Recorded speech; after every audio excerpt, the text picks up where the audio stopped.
Okay, सो आज हम लोग कुछ जेई मेंस और एडवांस में आए हुए प्रॉब्लम्स को सॉल्व करने वाले हैं, ठीक है। और ये सारे के सारे प्रॉब्लम्स अरिथमेटिक और ज्योमेट्रिकल प्रोग्रेशन से रिलेटेड होंगे। नाउ अब ये सारे के सारे प्रॉब्लम्स जो मैंने सेलेक्ट किए हैं इन एग्जामिनेशन से, वो एक्चुअली उसी तरह के प्रॉब्लम्स हैं जितना सिलेबस मैंने आपको कराया है। दैट इज वो प्रॉब्लम्स उसी के अकॉर्डिंग है जो मैंने आपको पढ़ाया है अभी तक, क्योंकि एपी जीपी और इसमें बहुत सारे ऐसे भी प्रॉब्लम्स हैं जिनमें लॉगरिथम का यूज़ है, इनइक्वालिटीज़ का यूज़ है, बाइनोमियल थ्योरम का यूज़ है कई जगहों पे, समेशन ऑफ सीरीज़ का यूज़ है। तो वो सारा का सारा जैसे जैसे हम आगे सिलेबस को कंप्लीट करते जाएंगे तो वो सारे के सारे प्रॉब्लम्स को भी इंक्लूड करते जाएंगे। फिलहाल अभी के लिए उतना ही प्रॉब्लम्स मैंने सेलेक्ट किया है, उसी तरह के प्रॉब्लम सेलेक्ट किए हैं जितना आपको मैंने बता दिया है, ठीक है। तो चलिए, कोई दिक्कत नहीं होने वाली है इसमें, लेट्स डू इट।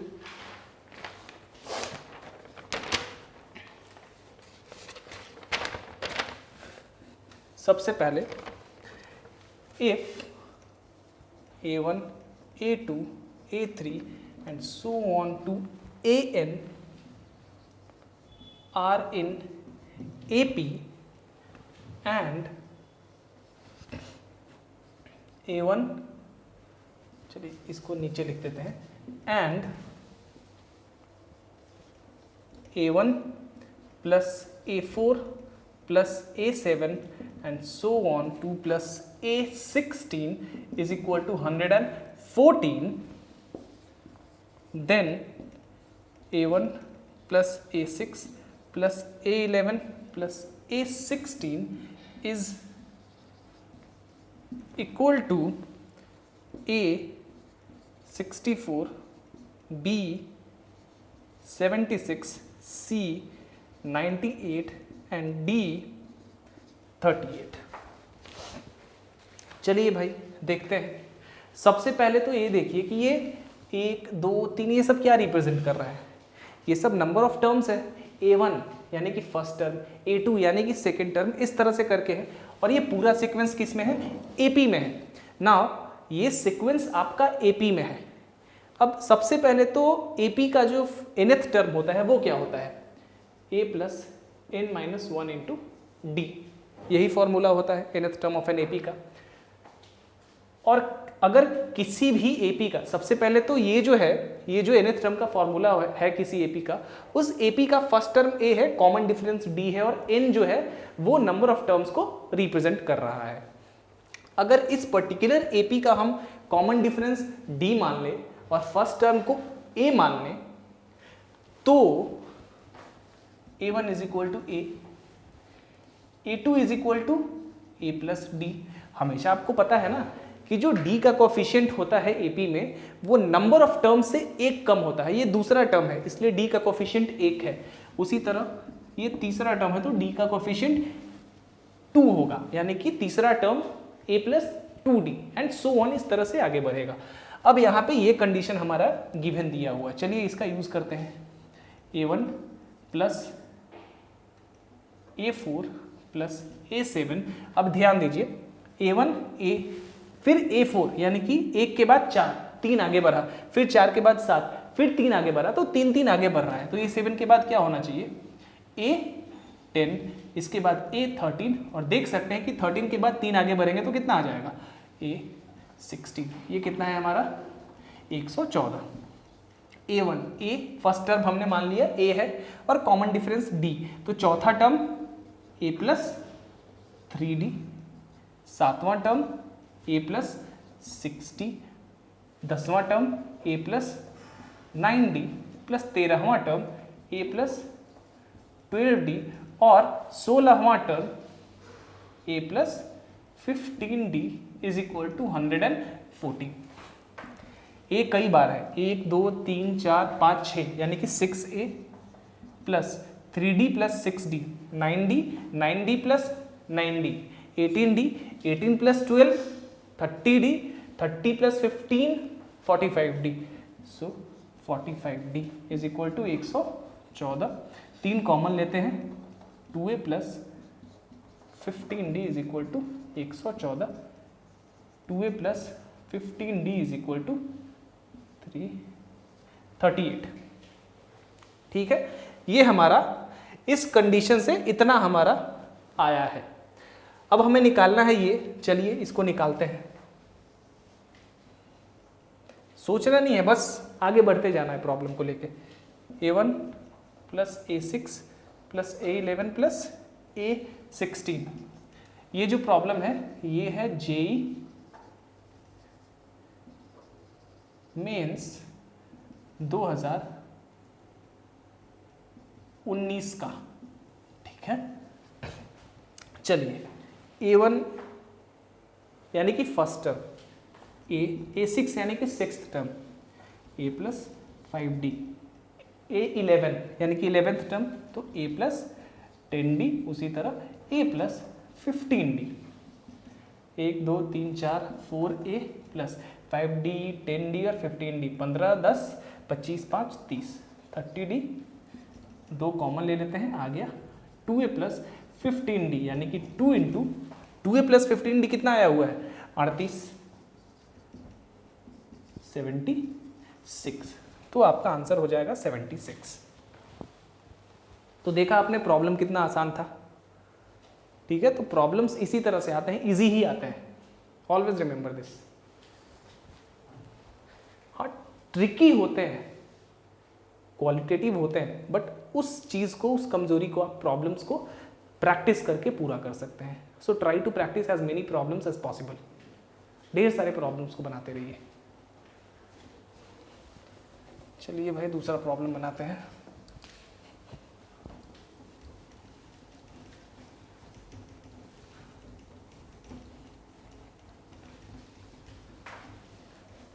पिछले कुछ 4-5 दिन से मैं क्लास नहीं ले पाया हूँ, तो हो सकता है कि अभी थोड़ा जल्दी जल्दी में अगला 4-5 क्लास बहुत ही जल्दी जल्दी करूँ। ठीक है, मतलब डेली हो सकता है 1 या 2 क्लास लूँगा ही लूँगा अगले 4-5 दिन तक।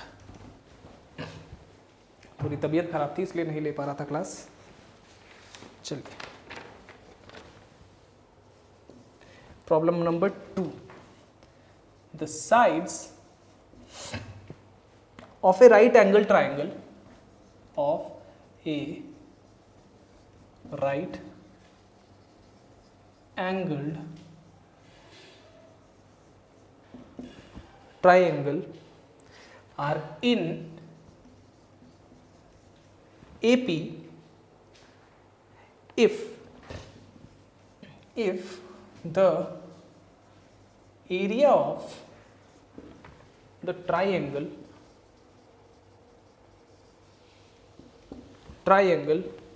is 24, then what is the length of its smallest side? Then what is the length of its smallest side? ये प्रॉब्लम है जेई एडवांस 2017 का। डेफिनेटली बड़ा आश्चर्य होगा आपको ये देख के कि जेई एडवांस में इतने इजी प्रॉब्लम्स भी पूछे जाते हैं। डेफिनेटली समटाइम्स पूछे जाते हैं। ठीक है, चलिए तो वो सोच के मत जाइए कि सारा प्रॉब्लम टफ ही आएगा, क्योंकि कई बार टफ सोच के जाते हैं और इजी वाला बनता नहीं है।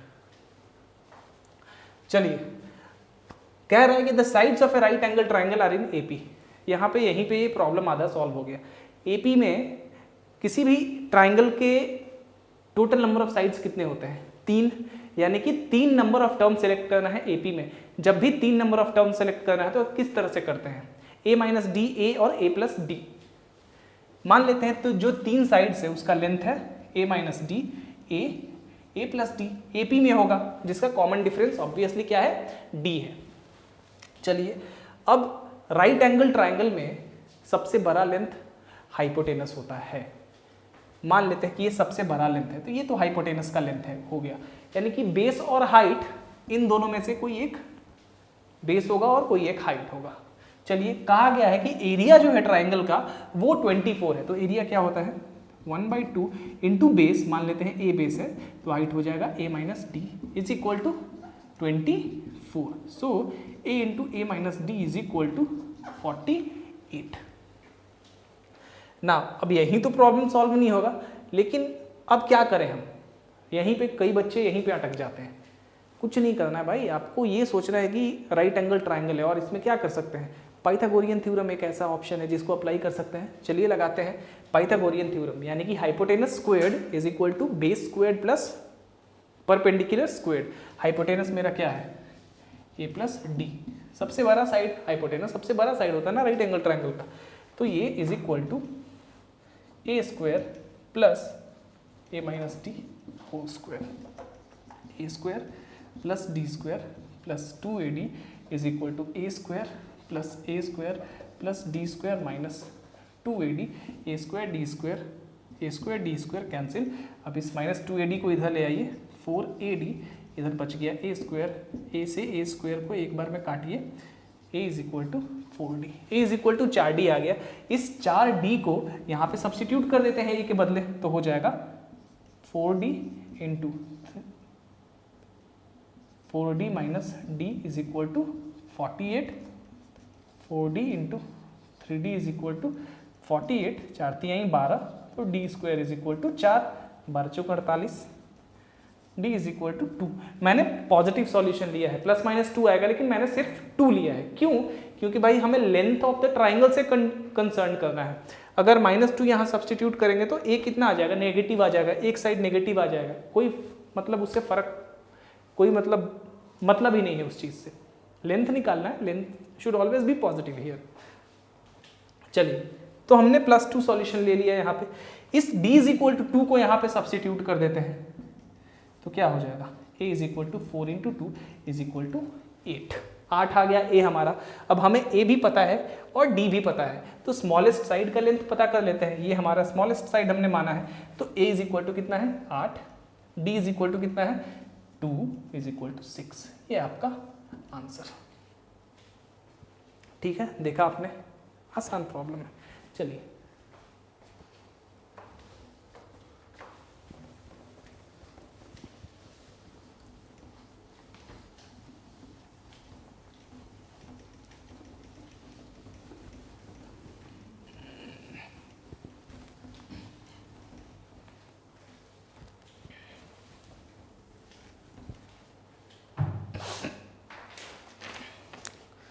problem number 3. Let Sn denote the sum of, let Sn denote the sum of the first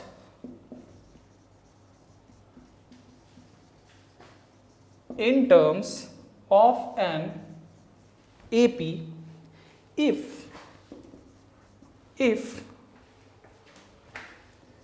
S4 is equal to 16 and S6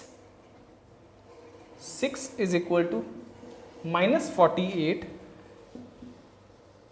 then S10 is equal to A minus 260, B minus 410, C minus 320 और D minus 380।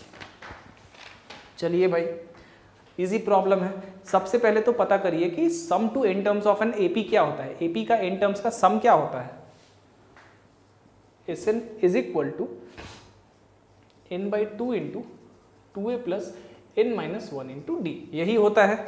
अब S4 चौथे terms तक का सम दिया हुआ है। S4 is equal to क्या हो जाएगा, n की जगह 4 सब्सटीट्यूट करेंगे 2a प्लस यहाँ n की जगह 4 सब्सटीट्यूट करेंगे 3d आएगा। ये कितना दिया हुआ है 16, राइट। 2 से 8 बार में तो हो जाएगा 2a plus 3d is equal to 8। उसके बाद कहा जा रहा है कि जो S6 है वो -48 है। S6 is equal to -48। S6 n की जगह से 6 सब्सटीट्यूट करते हैं, 6/2 इंटू 2a प्लस यहाँ भी 6 सब्सटीट्यूट करेंगे तो 5d इज इक्वल टू -48। 2 से 3 बार में, 3 से 16 बार में 2a plus 5d is equal to -16। अब यहाँ से 2a is equal to 8 minus 3d आएगा, उसको यहाँ 2a की जगह सब्सटीट्यूट कर देते हैं, तो 8 minus 3d plus 5d is equal to minus 16, 2d is equal to minus 24, that implies d is equal to minus 12। d is equal to कितना आ गया आपका माइनस 12। अब d is equal to minus 12 आ गया और यहां से एक इक्वेशन है तो इसमें सब्सटीट्यूट कर लेते हैं d का वैल्यू, इसमें भी सब्सटीट्यूट करने से मिल जाएगा, लेकिन इसमें करते हैं, इससे हमने d का वैल्यू निकाला है। तो चलिए d is equal to minus 12 यहाँ सब्सटीट्यूट करते हैं तो आ जाएगा 2a माइनस, जब यहाँ d is equal to minus 12 substitute करेंगे तो ये कितना आएगा minus 36 is equal to 8, a is equal to कितना हो जाएगा 8 6 14 4 डिवाइडेड बाई 2 यानी कि 22। अब d का भी वैल्यू पता है, a का भी वैल्यू पता है, तो S10 नहीं निकल जाएगा, S10 is equal to 10 by 2 into 2a plus 9d, 10 minus 1 9 into d 5 into 2a, a की जगह कितना है 22, तो 22 इंटू 2 44, 9 इंटू माइनस 12, डी की जगह माइनस 12 सब्सटीट्यूट कर देते हैं, ये कितना आ जाएगा माइनस 9 इंटू माइनस 12 आ जाएगा आपका माइनस 108। तो 5 इंटू 4 6, 5 इंटू माइनस 64, ये हो जाएगा 20 minus 320। C, this is your answer. ठीक है, ये भी प्रॉब्लम है जो ये जेई मेंस 2019 का है। ठीक है, चलिए दूसरा प्रॉब्लम बनाते हैं।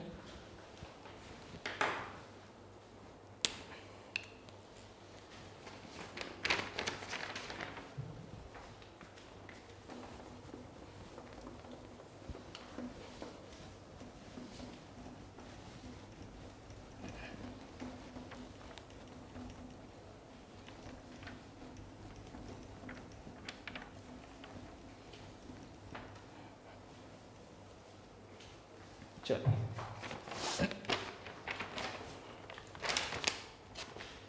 हाँ ये प्रॉब्लम बड़ा ही अच्छा प्रॉब्लम है।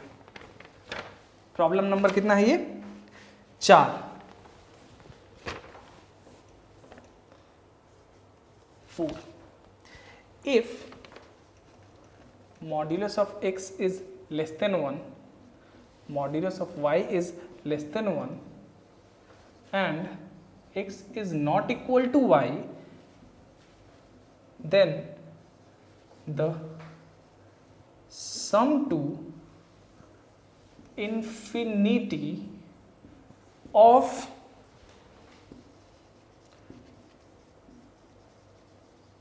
the following series x plus y plus x square plus xy plus x square plus x cube plus x square y plus x y square plus y cube and so on is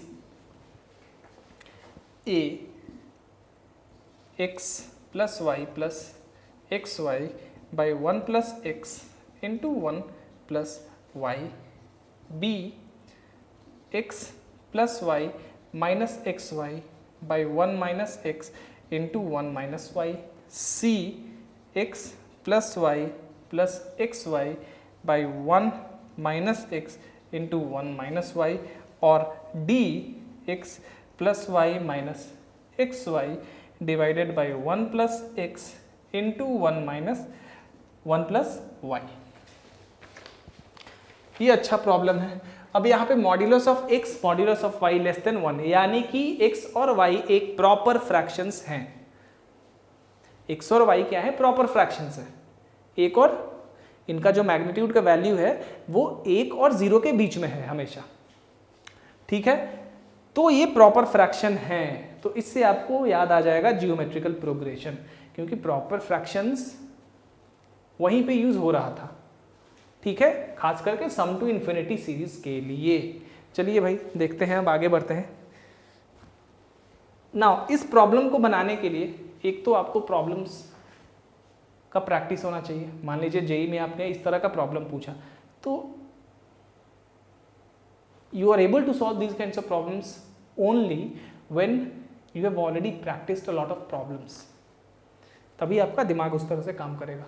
और दूसरी चीज़ कि आपको algebraic formulas जो है कुछ वो याद होने चाहिए कि भाई x square minus y square क्या होता है, x cube minus y cube क्या होता है, एक्स क्यूब प्लस क्यूब क्या हो, वाई क्यूब क्या होता है, ये सब कुछ याद होना चाहिए। चलिए देखते हैं भाई, चलिए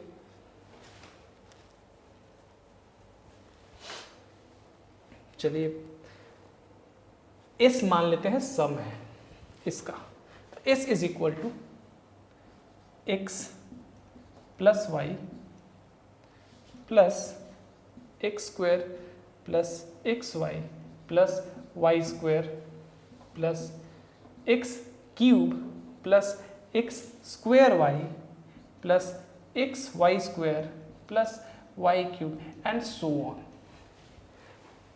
नाउ अगर हम यहाँ पे इसको x प्लस वाई है, x प्लस वाई को अगर x माइनस वाई से मल्टीप्लाई कर दें तो ये क्या हो जाएगा, x plus y into x minus y, x square minus y square. एक चीज़ हमें दिखा, यहाँ ध्यान से देखिए, x square plus x y plus y square, अगर यहाँ भी हम x माइनस वाई से मल्टीप्लाई कर दें तो x minus y into x square plus x y plus y square, ये किसका फॉर्मूला होता है, x cube minus y cube का। उसी तरह यहां भी अगर x माइनस वाई से मल्टीप्लाई कर दे तो ये आएगा आपका x4 माइनस वाई 4, और इसी तरह से ये आते जाएगा। तो पहले 3 टर्म में हमने देख लिया कि ये सीरीज किस तरह से फॉलो अप हो रहा है, तो हमें पता चल जाएगा कि आगे भी उसी तरह से होता है। दैट्स इट, वहीं पे आपका प्रॉब्लम सॉल्व। तो हम देख पा रहे हैं कि अगर दोनों तरफ हम x माइनस वाई से मल्टीप्लाई कर देंगे, multiplying both sides by x minus y, then क्या हो जाएगा, x minus y into s is equal to x minus y x plus y plus x minus y into x square plus x y plus y square plus x minus y into x cube plus x square y plus x y square plus y cube and so on. इस तरह से होगा और ये infinity तक है, ध्यान में रहे। So x minus y into s is equal to, यहां पे अब क्या हो जाएगा, ये x square minus y square plus x cube minus y cube plus x4 minus y4 and so on to infinity, right? That implies x minus y into s is equal to x square वाले को एक साथ लेते हैं, x square plus x4 plus x cube plus x4 and so on to infinity, और y वाले को एक साथ, तो y वाला माइनस कॉमन ले लेते हैं बाहर, तो उसी तरह आ जाएगा y square plus y cube plus y 4 and so on, right. चलिए भाई, ये एक जियोमेट्रिकल प्रोग्रेशन है, डिक्रीजिंग जियोमेट्रिकल प्रोग्रेशन। क्यों? क्योंकि x आपका प्रॉपर फ्रैक्शन है, 1 से कम है, तो x का पावर जैसे जैसे बढ़ेगा, जितना बढ़ेगा उतना ही क्या होगा, अब x to the power n है, अब n जो है जितना इंक्रीज करता जाएगा, बढ़ता जाएगा, x to the power n उतना ही घटता जाएगा, because x is a proper fraction, ऐसा हमने पढ़ा है। तो ये क्या हो जाएगा, इसका सम का फॉर्मूला क्या होता है, इसका सम का फॉर्मूला होता है a by 1 minus r. A क्या है, x square by 1 minus r, यानी कि एक्स स्क्वायर माइनस उसी तरह y square by 1 minus y square. ठीक है, कोई दिक्कत नहीं है यहाँ तक। अब चलिए इसको पहले हम लोग सॉल्व कर लेते हैं। यहाँ से ये हो गया x square into 1 minus y square minus y square into 1 minus x square divided by 1 minus x square into 1 minus y square. देखिए देखिए देखिए देखिए, एक चीज़ मैंने यहाँ जल्दी जल्दी में क्या किया, गड़बड़ कर दिया भाई। कॉमन रेशियो इसका क्या आ रहा है, x आ रहा है कॉमन रेशियो ना, मैंने x स्क्वायर ले लिया है। कॉमन रेशियो क्या आ रहा है, x, इसमें x, इसमें y, ठीक है। तो इस चीज़ का ध्यान रहे, इस तरह से नहीं करना है। तो ये हो गया x square first term by 1 minus r, r कितना है, x है। उसी तरह यहाँ y square by 1 minus y, ठीक है। चलिए ये हो गया x square into 1 minus y minus y square into 1 minus x divided by 1 minus x into 1 minus y is equal to x square minus x square y minus y square plus x y square divided by 1 minus x into 1 minus y. चलिए भाई, x square minus y square, इसको और इसको, यहाँ से अगर हम x Y common ले लें तो क्या हो जाएगा, एक्स वाई अगर हम कॉमन ले लें तो हमें क्या मिलेगा, यहाँ से x minus y, x minus y ही मिलेगा हमें। एक बार देख लीजिए, कोई दिक्कत तो यहाँ पे नहीं है ना। X square minus y square x cube minus y cube, ठीक है। एक्स माइनस वाई से हमने मल्टीप्लाई किया, ठीक है ठीक है ठीक है ठीक है, देख लेना ज़रूरी है ना। 1 minus x into 1 minus y, कोई दिक्कत, चलिए कोई दिक्कत नहीं है, इसको इरेज कर दो।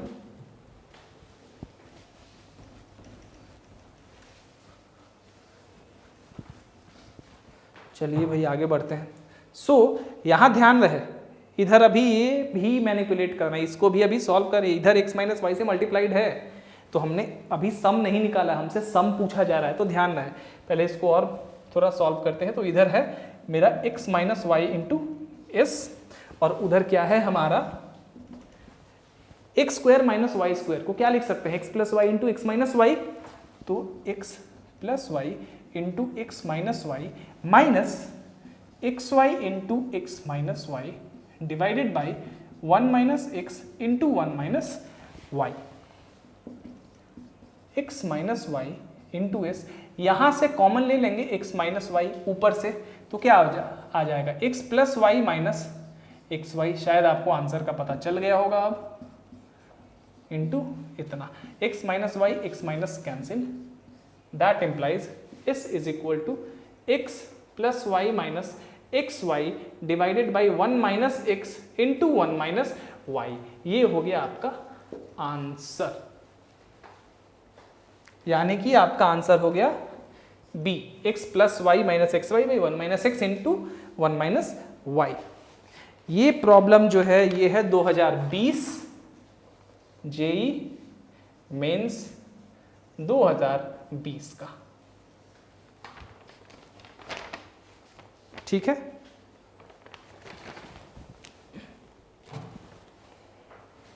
चलिए एक और प्रॉब्लम बनाते हैं अब।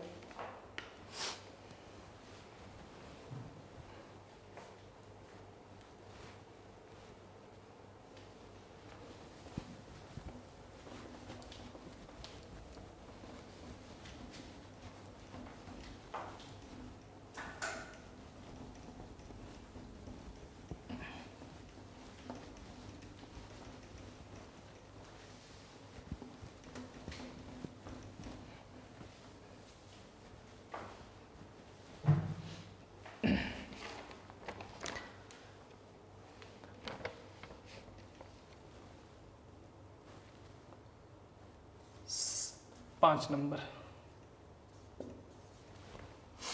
Late a B c be positive integers such that such that b by a is an integer if a, b, c are in GP यानी कि geometric progression and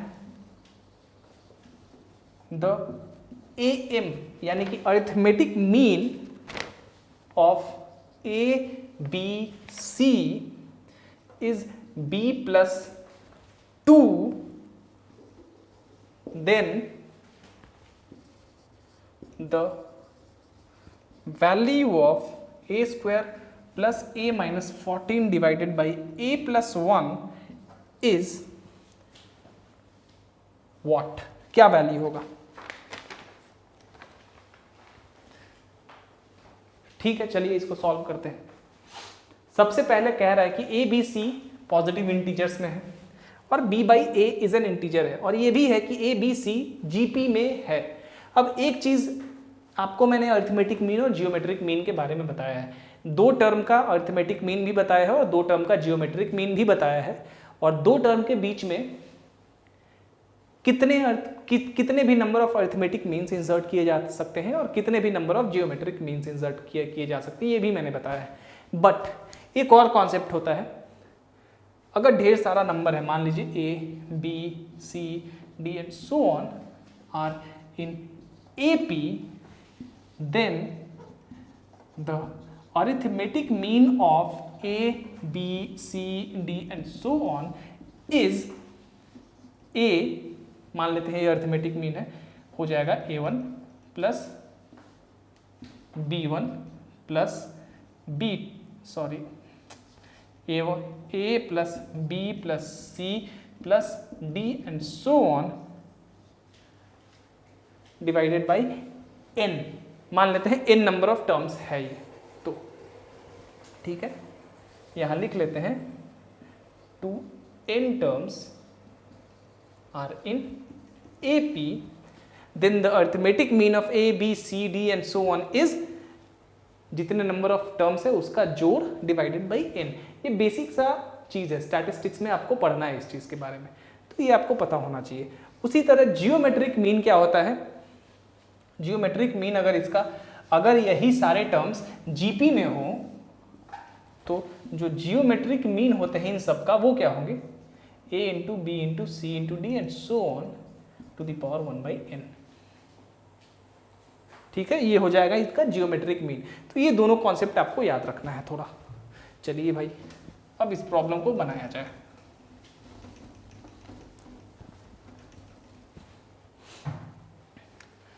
कहा जा रहा है कि A B C positive integers है such that b by A is an integer. Definitely, if ABC are in GP and the aim of ABC is B plus 2, then the value of this is what? सबसे पहले ये भाई GP में है, तो किसी भी GP को हम इस तरह से भी रिप्रेजेंट करते हैं। अगर किसी GP का फर्स्ट टर्म A होता है और कॉमन रेशियो R होता है, तो इस तरह से A R स्क्वायर ऐसे करके। तो मान लेते हैं कि इस GP का कॉमन रेशियो R है, तो फर्स्ट टर्म तो हमारा ए ही होगा। सेकेंड टर्म यानी कि b is equal to a r कर सकते हैं, उसी तरह c is equal to a r square कर सकते हैं। अब b by A is an integer, that means b by A is equal to क्या होगा? p के जगह ए आर रख देंगे, ए आर, यानी कि कॉमन रेशियो हमारा एक इंटीजर है। ये चीज हमें यहां से पता चल गया, कॉमन रेशियो क्या है? एक इंटीजर है। चलिए भाई, अब इसको करते हैं। अब A M of A B C is B plus 2। A B C का जो अरिथमेटिक मीन है वो कितना है? b plus 2। A M of A B C क्या हो जाएगा? a plus B plus C by 3 number है, is equal to b plus 2। चलिए भाई, a के जगह a, b के जगह a r, c के जगह a r square divided by 3 is equal to b के जगह क्या हो जाएगा? A r. ठीक है, क्योंकि ए आर स्क्वेयर, तो ए आर प्लस 2। ठीक है, कोई दिक्कत नहीं है। चलिए भाई, इसको इधर भेजते हैं तो हो जाएगा a plus a r plus a r square is equal to 3 AR plus 3 2 6। So a r square 3 AR इधर आ जाएगा तो हो जाएगा -2 AR plus a is equal to 6। ये बेसिकली हमारा क्या आ गया, चलिए ये इतना हमारा एक कुछ आ गया, यहाँ से ए कॉमन ले लेते हैं हम, तो हमारा क्या आ जाएगा, ध्यान दीजिए ये बड़ा ही इंपॉर्टेंट चीज़ है, आर स्क्वेयर -2R प्लस 1। यहाँ पे कुछ आपको दिख रहा है, ये r-1 का होल स्क्वायर फॉर्मूला हो जाएगा, a इंटू r-1 का whole square is equal to 6। So r-1 का whole square is equal to 6/a। अब यहां से ये भी कहा गया है कि r हमारा कोई इंटीजर है, डेफिनेटली कोई पॉजिटिव इंटीजर होगा, ठीक है। r क्या है हमारा, कोई पॉजिटिव इंटीजर है, साफ साफ हमें यहां से दिख रहा है। और वो कब संभव होगा, वो कब संभव होगा, जब a इज इक्वल टू 6 होगा, क्योंकि भाई अगर ये इंटीजर है तो इसको परफेक्ट स्क्वायर होना होगा ना, परफेक्ट स्क्वायर होगा, अगर परफेक्ट स्क्वायर नहीं होगा तो हमारा वैल्यू पॉइंट में आ जाएगा, इंटीजर कहाँ से रह जाएगा। तो परफेक्ट स्क्वायर होना होगा, तो वो तभी होगा जब a बराबर 6 होगा, बाकी कोई भी नंबर रख के देखिए ये परफेक्ट स्क्वायर नहीं होगा। So for r-1 whole square to be a perfect square we have, क्या हो जाएगा, a is equal to 6, a बराबर 6 होगा, इसलिए r-1 whole square is equal to 6/6, r-1 is equal to 1, positive integer लेते हैं तो r is equal to 2।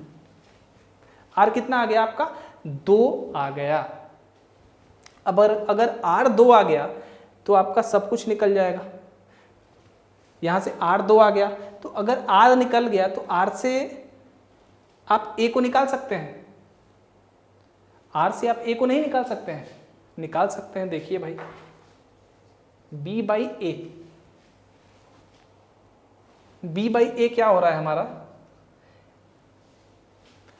b/a common ratio ही आएगा ना, r आएगा ना, 2 आएगा, यानी कि b इज इक्वल टू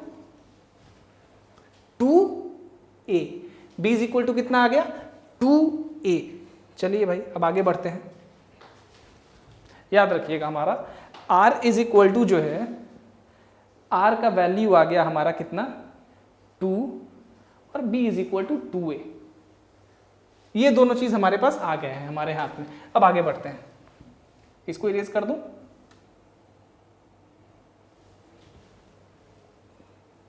चलिए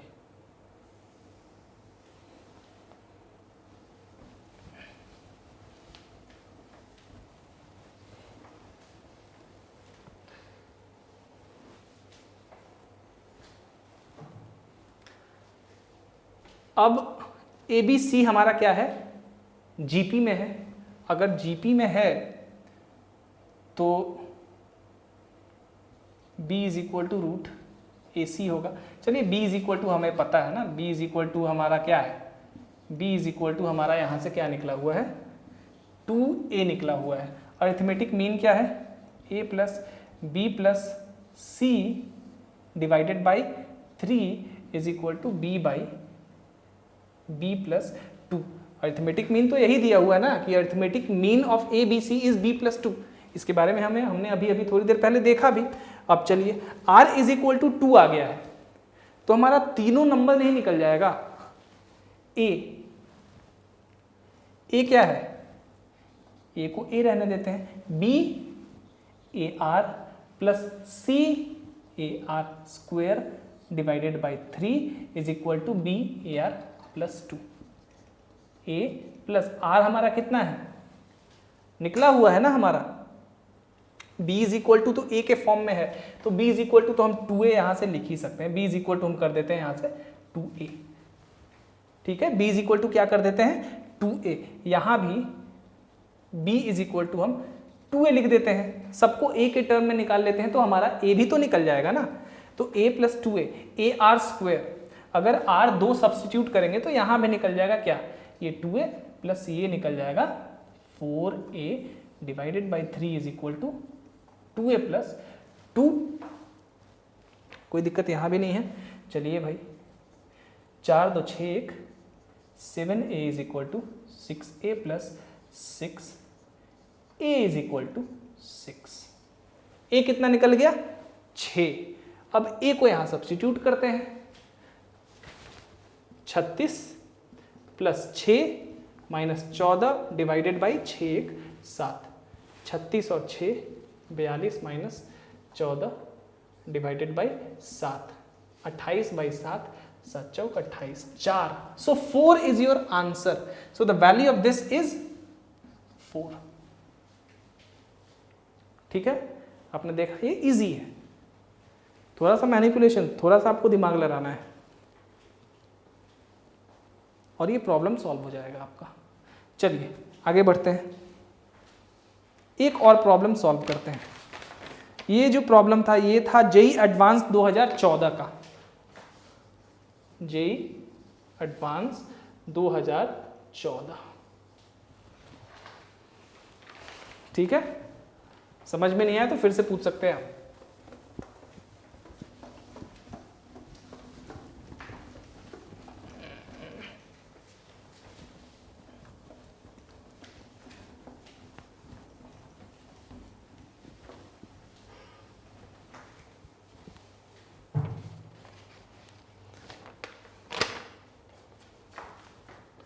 If A, B, C be 3 distinct numbers, distinct real numbers, real numbers in GP and A plus b plus c is equal to x b, then x cannot be a 4b 2c minus 2 and d minus 3। बड़ा ही interesting problem है ये। ABC 3 distinct real numbers है जो कि GP में है। मान लेते हैं ये फर्स्ट टर्म है, कॉमन रेशियो मान लेते हैं r है, तो हमारा नंबर क्या है a आर स्क्वायर, यानी कि b के जगह a r है और c के जगह a r स्क्वायर है। कॉमन रेशियो हमने r मान लिया। तो अब कहा जा रहा है a plus b plus c is equal to x b. a b के जगह a r, c के जगह a r स्क्वायर सब्सटीट्यूट करते हैं और यहाँ कितना हो जाएगा a r इंटू एक्स।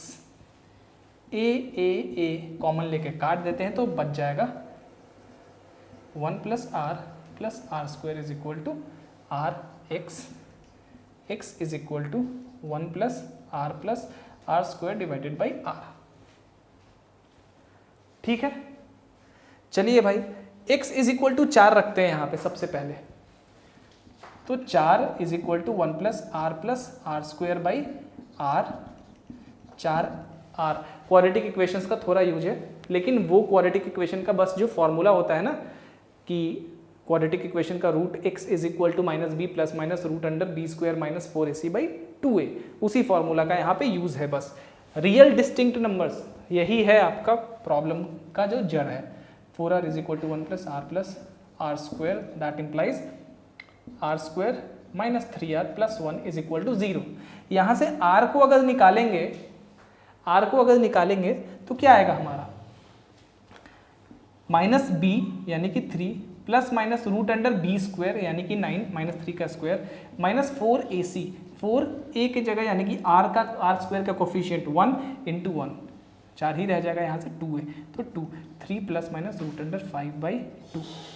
अब साफ साफ देख रहे हैं कि आर हमारा रियल नंबर ही आ रहा है, नेगेटिव पॉजिटिव आएगा, but may be negative positive आएगा।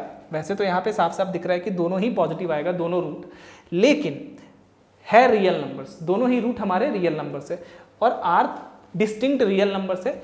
तो भाई 4 रखने से तो हमारा रियल नंबर्स आ रहा है, आर 2 डिस्टिंक्ट रियल नंबर्स आ रहा है। चलिए, यानी कि 4 तो हो सकता है। 4 क्या हो सकता है? x का वैल्यू 4 हो सकता है। x ही तो हमने 4 रखा है ना, तो x का वैल्यू 4 रखा है, हो सकता है, क्योंकि x का वैल्यू 4 रखने से r के हमारे 2 डिस्टिंक्ट रियल रूट्स आ रहे हैं। उसी तरह अब -2 को रख के देखते हैं भाई, -2 यहीं पे, तो -2 is equal to 1 plus r square by r. एक मिनट,